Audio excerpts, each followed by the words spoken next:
Hi കൂട്ടുകാരെ, പുതിയൊരു വീഡിയോയിലേക്ക് എല്ലാവർക്കും സ്വാഗതം. അപ്പോൾ നമുക്ക് ഇന്ന് ഏത്തപ്പഴം അവലും വെച്ച് ഒരു 4 മണി പലഹാരം ഉണ്ടാക്കി ബ്രേക്ക്ഫാസ്റ്റ് ഉണ്ടാക്കാം. ഞാൻ ഇന്നൊരു 4 മണിക്ക് ഉണ്ടാക്കിയാണ്. അപ്പോൾ സ്കൂളിൽ നിന്ന് വരുമ്പോൾ മക്കളൊക്കെ വരുമ്പോഴത്തേക്ക് അവർക്ക് ഇഷ്ടപ്പെടും, എന്തുവായാലും ഇഷ്ടപ്പെടും. മാഗിയും പാസ്ത അങ്ങനെയുള്ള കവർ ഫുഡൊക്കെ കൊടുക്കുന്നതിനെക്കാട്ടിൽ ഏറ്റവും നല്ലതാണ് ഇങ്ങനെയൊക്കെയുള്ള നാടൻ ആഹാരങ്ങളൊക്കെ കൊടുത്ത് പഠിപ്പിച്ച് കഴിഞ്ഞാൽ ഏറ്റവും നല്ലതാണ്. അപ്പോൾ ഞാൻ അതിനകത്ത് കുറച്ച് ശർക്കര ഉരുക്കി എടുത്തിട്ടുണ്ട്. ഇപ്പോൾ 2 ഏത്തക്കായും അതിനകത്ത് കുറച്ച് ഒരു 3-5 ഏലക്കായും കൂടി നന്നായിട്ട് അരച്ചെടുത്തിട്ടുണ്ട്. അന്നേരം ഗ്യാസ് കത്തിച്ച് പിന്നെ നമുക്ക് ഈ അരച്ച് വെച്ചേക്കുന്ന ഒരു മിക്സ് ഉണ്ടല്ലോ, നമുക്ക് ആ ഒരു മിക്സ് അതിനകത്തോട്ട് ഇട്ട് നന്നായിട്ട് ഒന്ന് യോജിപ്പിച്ചെടുക്കാം. എല്ലാവർക്കും ഇഷ്ടപ്പെടും, അത്രയ്ക്ക് ടേസ്റ്റിയാണ്. ഇലയപ്പം ഇങ്ങനെയുള്ള ഇഷ്ടമല്ലാത്തതിന് ആരും കാണത്തില്ലല്ലോ. എന്തായാലും എനിക്കും ഇഷ്ടം, ഇവിടെയുള്ള എല്ലാവർക്കും ഇഷ്ടപ്പെടും. നിങ്ങൾ ഒരു പ്രാവശ്യമെങ്കിലും ഇങ്ങനെ ഒന്ന് ഉണ്ടാക്കി നോക്കണം. നന്നായിട്ട് മിക്സ് ആക്കിയിട്ടുണ്ട്. പിന്നെ ഞാൻ ഇതിനകത്ത് കുറച്ച്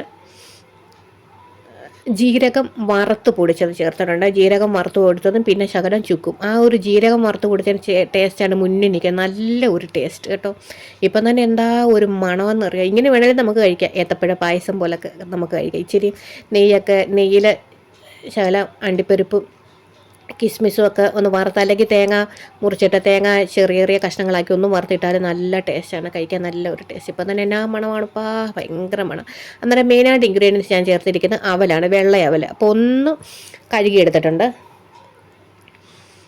പിന്നെ നമുക്ക് അതിനകത്തോട്ട് ഇട്ട് കൊടുക്കാം. നിങ്ങൾക്ക് വേണമെന്നുണ്ടെങ്കിൽ ഇതിനകത്ത് പകുതി അവലെടുത്തിട്ട് ബാക്കി പകുതി ആവശ്യത്തിന് എത്രയാണോ വേണ്ടതെന്ന് വെച്ചാൽ അതിന് ആവശ്യത്തിന് കുറച്ച് അരിപ്പൊടിയോ റവയോ ഗോതമ്പൊടിയോ ചേർക്കാം. ഇത് നല്ല സോഫ്റ്റ് ആയിരിക്കും. കുറച്ച് കട്ടിയായിട്ട് വേണ്ടവർക്ക് അങ്ങനെ എടുക്കാം കേട്ടോ.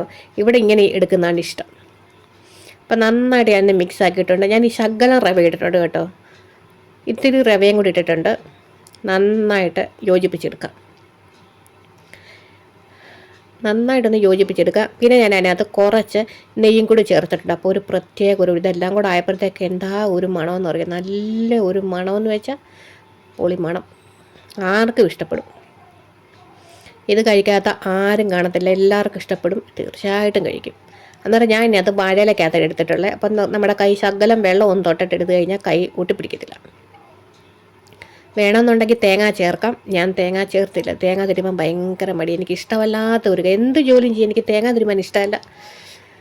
അന്നേരം നമ്മളതെല്ലാം വാഴയിലക്കകത്ത്, വട്ടയിലക്കകത്താണെങ്കിലും വേറൊരു ടേസ്റ്റാണ് കേട്ടോ. ഇതെങ്ങനെ എടുത്താലും ടേസ്റ്റാണ്.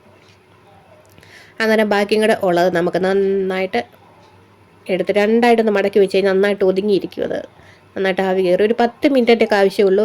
സാധാരണ ഉണ്ടാക്കുന്ന അത്രയും, കാരണം ഇത് ഓൾറെഡി വെന്ത സാധനങ്ങളാണ്. ഒരു 10 മിനിറ്റ് കൂടുതൽ വെക്കേണ്ട കാര്യമേ ഇല്ല. അന്നേരം ബാക്കിയുള്ളതെല്ലാം ഞാൻ റെഡിയാക്കിയിട്ടുണ്ട്. ഒരു 10-15 ഉള്ളൂ കേട്ടോ, പക്ഷെ നല്ല ടേസ്റ്റാണ്. അപ്പോൾ എല്ലാം റെഡിയായിട്ടുണ്ട്. അന്നേരം നമുക്കിത് ഒന്ന് 10 മിനിറ്റ് മതി. അടുപ്പ് കത്തിച്ചു. അടുപ്പ് എടുക്കുമ്പോൾ പ്രത്യേക ഒരു ടേസ്റ്റ്. വെറുതെ ഗ്യാസ് കളയേണ്ട. ഗ്യാസിനൊക്കെ പെട്ടെന്നൊന്നും ഗ്യാസ് കിട്ടത്തുമില്ല. അടുപ്പയിലെടുക്കുമ്പോഴാണ്, എനിക്ക് അടുപ്പയിലെടുക്കുന്നതാണ് എല്ലാം ഇഷ്ടം. അന്നേരം അതാ ഒരു 10 മിനിറ്റായി, എല്ലാം റെഡിയായി വന്നിട്ടുണ്ട്. ടേസ്റ്റി ആയിട്ട് സോഫ്റ്റ്, എക്സ്ട്രാ സോഫ്റ്റ് എന്ന് വേണം പറയാൻ. നല്ല ടേസ്റ്റ്, വായിലിട്ടാൽ അലിഞ്ഞു പോകുന്നത്. അപ്പം എല്ലാവരും ഇതൊന്ന് ഉണ്ടാക്കി നോക്കണം. അപ്പം നിങ്ങൾക്ക് ഇഷ്ടമായെങ്കിൽ ചാനലൊന്ന് സബ്സ്ക്രൈബ് ചെയ്ത് കമൻറ്റൊക്കെ ചെയ്ത് ഹൈപ്പൊക്കെ ചെയ്ത് കൂടെ കുട്ടിക്കൂ. അപ്പോൾ അടുത്ത വീഡിയോ ആയിട്ട് വീണ്ടും കാണാം. Thank you so much.